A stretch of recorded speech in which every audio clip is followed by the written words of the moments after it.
During his entire ministry, Bahá'u'llah, the King of Eternity, was subjected to manifold sufferings, imprisonments, exiles, tortures, and persecutions. The apex of his sufferings was his imprisonment in the prison city of Akko.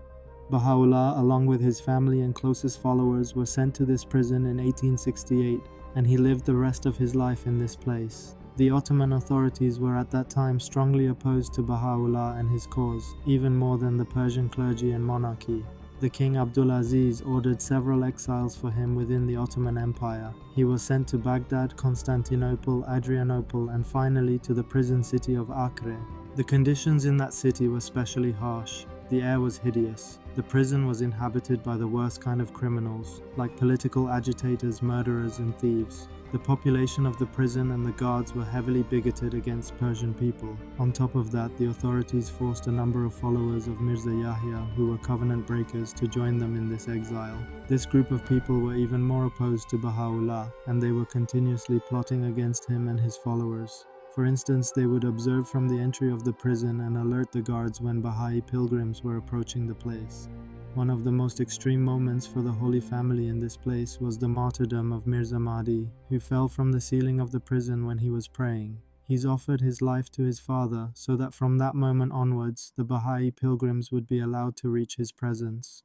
During their exile in Akko, many of the prisoners died of contagious diseases and other health problems caused by the extreme conditions of the imprisonment. Another very important moment of this imprisonment was the moment when Bahá'u'llah chose Badi as his emissary to deliver the epistle to Nasiruddin Shah, and afterwards was martyred in the path of his Lord. It was during this imprisonment that Bahá'u'llah proclaimed his mission to all the kings of the world and the Catholic Pope Pius IX. Among these dignitaries were the Queen Victoria of Britain, Napoleon III of France, Kaiser Wilhelm of Prussia, the Tsar of Russia, and others. To the kings of the world, he said collectively, "Lay aside, O kings of the earth, your dominion, for kingship is God's alone. If you transgress, you shall be called to account for it by me, the all-knowing." To Napoleon III he said, "For what thou hast done, thy kingdom shall be thrown into confusion, and thine empire shall pass from thy hands, because thou didst turn aside from God when he came unto thee in his glory. And O King of Paris, tell the priest to ring the bells no longer. By God the true one, the most mighty bell hath appeared in the form of him who is the most great name." To the Queen Victoria he said, "O Queen in London, incline thine ear unto the voice of thy Lord. We have heard the word thou didst utter in answer to the request of thy servant who conveyed our message unto thee. Wherefore we have breathed over thee a breath of grace." To the Sultan of the Ottoman Empire he addressed these words, "Hearken, O King. I was but a man like others, asleep upon my couch, when lo, the breezes of the All-Glorious passed over me and taught me the knowledge of all that hath been. This thing is not from me, but from one who is almighty and all-knowing. And because of your injustice the lands are laid waste, and the hearts of the sincere are sorely afflicted. We see you rejoicing in that which you possess, while the world weepeth over your cruelty."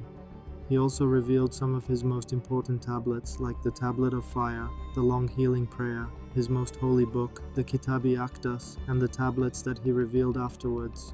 Near the end of his life, he was allowed to move to a mansion placed in Baji, near the prison, where he received his first Western visitor, Edward Granville Brown, occasion that immortalized his famous quote, "Thou hast come to see a prisoner and an exile. We desire but the good of the world and the happiness of the nations, yet they deem us a stirrer up of strife and sedition worthy of bondage and banishment, that all nations should become one in faith and all men as brothers, that the bonds of affection and unity between the sons of men should be strengthened, that diversity of religion should cease and differences of race be annulled. What harm is there in this? Yet so it shall be. These fruitless strifes, these ruinous wars shall pass away, and the most great peace shall come. Do not you in Europe need this also? Let not a man glory in this, that he loves his country. Let him rather glory in this, that he loves his kind." He passed away after a life of suffering in the path of God and for the spiritual regeneration of humanity in Baji in 1892, and his remains were buried there. This is the holiest spot on earth for the Baha'is around the